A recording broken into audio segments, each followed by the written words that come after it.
नमस्कार मित्रांनो, nursing updates या आपल्या YouTube चॅनल तुमचं स्वागत आहे.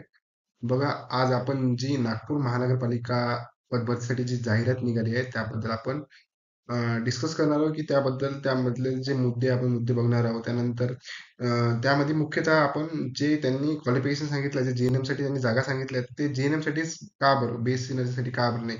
त्यांनी असं पण मेन्शन नाही केलं त्यात, की बेसिक एज्युकेशन फक्त जी-एन-एम राहणार आहे आणि जी-एन-एम नंतर आपण बीएससी, एम-एससी जे काही समोर एज्युकेशन आहे, ते पण एज्युकेशन घेतलेले अलाउ करू शकतो. असं पण त्यांनी सांगितलं. त्यांनी फक्त मेन्शन केलं आहे फक्त तिथे जी-एन-एम. त्यानंतर बघा, की दुसरा प्रश्न असा आहे, की परीक्षा कोण घेणार ते पण आपण सांगणार आहोत. यामध्ये परीक्षा कधी असणार आहे ते पण आणि सिलेबस कसा असणार आहे आणि कोणत्या कॅटेगरीला किती जागा असणार आहे आणि परीक्षेची फीज आहे ती किती असणार आहे. तर याबद्दल संपूर्ण डिटेल्स इन्फॉर्मेशन आपण या व्हिडिओमध्ये बघणार आहोत.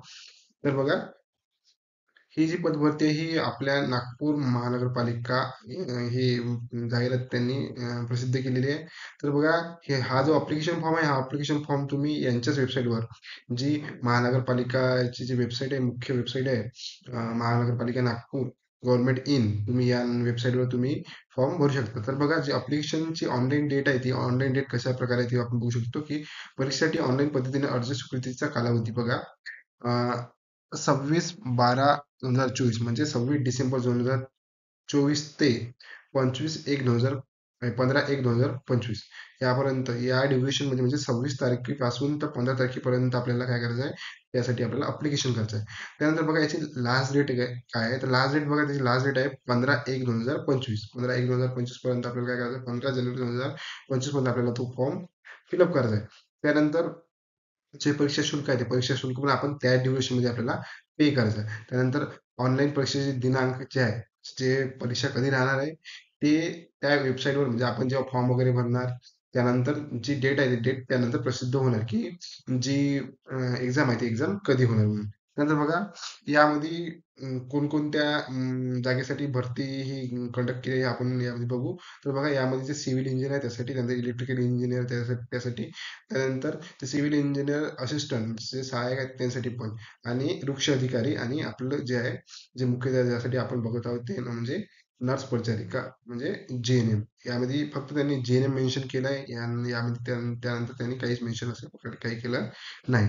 तर बघा, ते नेक्स्ट बघा आपण, पात्रतेच्या सर्वसाधारण अटी, शर्ती, किमान अर्हता, इतर सर्व सविस्तर अटी व शर्ती, अर्ज करण्याच्या सविस्तर कार्यपद्धती तसेच सविस्तर जाहिरात नागपूर महानगरपालिकेच्या संकेतस्थळावर अवेलेबल आहे. तर बघा, हे जे नागपूर महानगरपालिका आहे, यावर आपली जी जाहिरात आहे, ही जाहिरातची PDF त्यामध्ये संपूर्ण इन्फॉर्मेशन दिलेली आहे. तर बघा, आपल्याकडे पण ती जाहिरात अवेलेबल आहे, जी PDF आहे ती आपल्याकडे अवेलेबल आहे. आपल्या ज्या टेलिग्राम चॅनलला तुम्ही जाऊन, नर्सिंग अपडेट्स या टेलिग्राम चॅनलला जाऊन तुम्ही ते PDF मिळू शकता. मी आपल्या जे YouTubeचं जे डिस्क्रिप्शन बॉक्स आहे, त्यामध्ये आपल्या टेलिग्राम चॅनलची लिंक आहे, त्यामध्ये जाऊन तुम्ही ते जे PDF आहे ते बघू शकता. त्यामध्ये संपूर्ण इन्फॉर्मेशन आहे. फक्त मी यामध्ये जे मोजकीच माहिती मी या व्हिडिओमध्ये तुम्हाला सांगणार. जसं की समजा बघा, की जे इथे जे-एन-एम मेन्शन केलं आहे नर्स परिचारिकेसाठी, तर याचं जे पे आहे, ते पे किती असणार आहे बघा. तर बेसिक पे जो आहे तो 35,400 ते 1,12,400 पर्यंत असणार आहे. आणि याच्या ज्या पदसंख्या आहे, पदसंख्या किती आहे? टोटल 52 आहे. अशा आहे. त्यानंतर बघा, आपण यामध्ये बघणार आहोत, की नेमकं ज्या जागा आहेत त्या कोणत्या कोणत्या कॅटेगरीसाठी किती जागा आहे, हे आपण यामध्ये बघणार आहोत.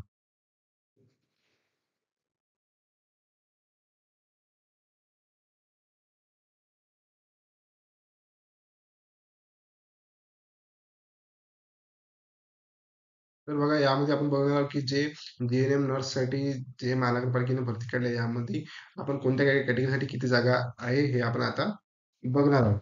तर बघा, एक फर्स्ट आहे अनुसूचित जाती. त्यामध्ये काय ते म्हणजे एस सी. एस सी मध्ये किती जागा आहे बघा. तर बघा, एस सी मध्ये कोणत्याही प्रकारच्या जागा नाही आहे. म्हणजे कोणतीही 0 जागा, एस सी मध्ये कोणत्याही प्रकारची जागा नाही आहे. त्यानंतर अजाती जमाती म्हणजे एस टी. तर बघा, एस टी साठी किती जागा आहे. तर बघा, एस टी साठी जी पदे आहेत ती एकूण 5 पदे आहे. त्यामध्ये सर्वसाधारण मध्ये एक आहे, त्यानंतर महिला आरक्षण मध्ये 2 आहे, माजी सैनिक मध्ये एक आहे, आणि अशंकालीन मध्ये एक आहे. अशा प्रकारे टोटल ज्या आहे त्या 5 जागा तिथे एस टी साठी आहे. त्यानंतर नेक्स्ट बघा, विजा. विजा म्हणजे काय, विजे जे विजे आहे ते विजेसाठी किती जागा आहे बघा. विजेसाठी टोटल पदे आहेत दोन, त्यामध्ये सर्वसाधारणसाठी एक जागा आहे, महिला आरक्षणासाठी एक जागा, अशा टोटल दोन जागा आहे. त्यानंतर भटक्या जाती जमातीमध्ये म्हणजे एनटीबी, तर एनटीबी साठी किती जागा आहे बघा. टोटल दोन पदे आहेत, त्यामध्ये सर्वसाधारण मध्ये एक आहे आणि महिला आरक्षण मध्ये एक आहे. त्यानंतर भटक्या जाती जमाती म्हणजे एनटीसी, तर एनटीसी मध्ये कोणत्याही प्रकारच्या जागा नाहीये, म्हणजे झिरो पदे तिथे अवेलेबल आहे. त्यानंतर बघा ड म्हणजे बजा ड म्हणजे काय, एनटी डी. एनटी डी साठी बघा, बजा ड एनटी डी साठी दोन पदे आहे, त्यामध्ये सर्वसाधारण मध्ये एक आहे आणि महिला आरक्षण मध्ये एक आहे. त्यानंतर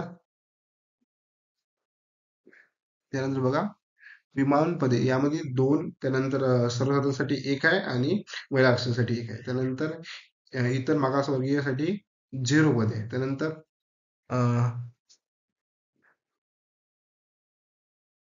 एचबीसी, त्यानंतर एचबी साठी किती बघा बघा, एचबी साठी पाच आहे, त्यामध्ये सर्वसाधारणसाठी एक आहे, महिला आरक्षणासाठी दोन आहे, त्यानंतर माजी सैनिकसाठी एक आहे आणि लास्ट जे अशंकालीन आहे त्यासाठी एक आहे.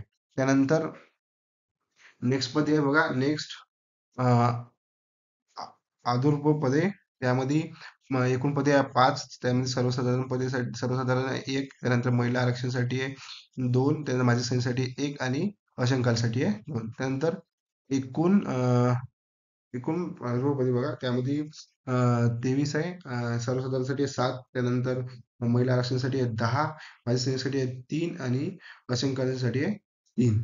त्यानंतर अराखीव मध्ये 29 बघा, 29 मध्ये सर्वसाधारण मध्ये आहे दहा, त्यानंतर महिला आरक्षणामध्ये आहे नऊ, त्यानंतर माजी सैनिक मध्ये आहे चार, खेळाडूमध्ये एक, प्रकल्पग्रस्त मध्ये एक, भूकंपग्रस्त मध्ये एक, अशंकामध्ये तीन, असे टोटल 29. असे एकूण जी पदे आहेत, ती एकूण पदे आपल्याला यामध्ये दिलेली आहे. टोटल ज्या आहेत त्या 52 मध्ये यामध्ये आहे. तर बघा, सगळ्यात जास्त इथं जे अराखीव आहे, अराखीव ज्या आहे जातीसाठी जास्त आहे. त्यानंतर एकूण आरक्षण पदे आरक्षण त्यासाठी 23 आहे. त्यानंतर आदुर्भाव पदे यांसाठी 5 आहे. त्यानंतर एचबी साठी 5 आहे. त्यानंतर इतर मागासवर्गीयांसाठी कोणत्याही प्रकारचे पदे नाही आहे. त्यानंतर विमानप्र पदे यामध्ये 2 आहे. त्यानंतर भटक्या जाती जमाती यामध्ये 2 आहे. त्यानंतर भटक्या जाती जमाती क यामध्ये कोणत्याही प्रकारचे नाही. त्यानंतर भटक्या जाती जमाती ब म्हणजे यामध्ये 2 आहे. त्यानंतर विजा यामध्ये 2 आहे आणि अजा अनुसूचित जाती जमाती यामध्ये 5 आहे. अशा प्रकारच्या संपूर्ण जे जे पदे आहेत ते पदे यामध्ये दिलेले आहेत. त्यानंतर नेक्स्ट बघू आपण सिलेबस कोणत्या प्रकारचा कशा प्रकारचा असणार आहे. तर बघा, नेक्स्ट जो सिलेबस आहे तो नर्स परिचारिका जीएनएम, फक्त याने इथे फक्त जीएनएम मेन्शन केलंय. तर आपण आता काय समजणार आहे यामध्ये आपल्याला माहित नाही. तर आपण त्याबद्दल जर काही अपडेट असली तर आपण आपल्या चॅनलला नक्की समोर येणारच, की बीएससी नर्सिंग वाले पण फॉर्म भरू शकतात का, किंवा जे जे जास्त ज्यांचं शिक्षण आलं ते पण फॉर्म भरू शकतात का, ते पण आपण बघणारच आहोत. तो पण आपण इश्यू काही दिवसानंतर किंवा आता मी काही इन्फॉर्मेशन काढल्यानंतर मी तुम्हाला त्याबद्दल पण सांगणार आहोत. नंतर बघा यामध्ये प्रश्न बघा कशा प्रकारचे असणार आहे. तर बघा, मराठीतले 15 प्रश्न असणार आहे, इंग्रजीमधले 15 प्रश्न असणार आहे, त्यानंतर जनरल नॉलेजमध्ये 15 प्रश्न असणार आहे, सामान्य ज्ञान ह्यामध्ये 15 प्रश्न असणार आहे आणि आपलं जे टेक्निकल आहे टेक्निकल मध्ये 40 क्वेश्चन असणार आहे. अशा प्रकारचे क्वेश्चन असणार आहे. क्वेश्चनचा फॉर्मॅट म्हणजे 60/40 असणार आहे, म्हणजे इतर 60% क्वेश्चन राहणार आहे आणि आपल्या टेक्निकलचे 40% आहे. त्यानंतर त्याचे गुण पहा, इथंसाठी 120 गुण राहणार आहे आणि आपल्या टेक्निकलसाठी 80 गुण राहणार, असे टोटल 200 मार्काचा तो पेपर राहणार आहे. तर बघा, ही जी एक्झाम आहे ही एक्झाम टीसीएस कंडक्ट करणार आहे. टीसीएस आणि टीसीएस थ्रू ही एक्झाम होणार आहे. तर अशा प्रकारची संपूर्ण डिटेल्स मी या व्हिडिओमध्ये तुम्हाला सांगितले आहे. आणि आपला जो प्रश्न आहे की नर्स परिचारिका फक्त जीएनएम का, असंच का बरं यांनी मेन्शन केलाय, तर त्याबद्दल जो डाऊट आहे तो डाऊट आपण नेक्स्ट व्हिडिओमध्ये नक्की सॉल्व्ह करणार आहे. मी पण त्यावर एक महत्वाची संपूर्ण माहिती घेऊन तुम्हाला एक नवीन व्हिडिओ सादर करणार आहोत. ठीक आहे. तर बघा, जर यामध्ये तुम्हाला जर काही समजलं नसेल तर तुम्ही मला कमेंट्स करू शकता आणि आपल्या चॅनलला जास्तीत जास्त सबस्क्राईब करा, व्हिडिओला लाईक करा आणि व्हिडिओ जास्तीत जास्त जणांपर्यंत शेअर करा आणि कोणत्याही प्रकारची अडचण असल्यास आपल्या चॅनलला कमेंट्स करा. थँक्यू, धन्यवाद.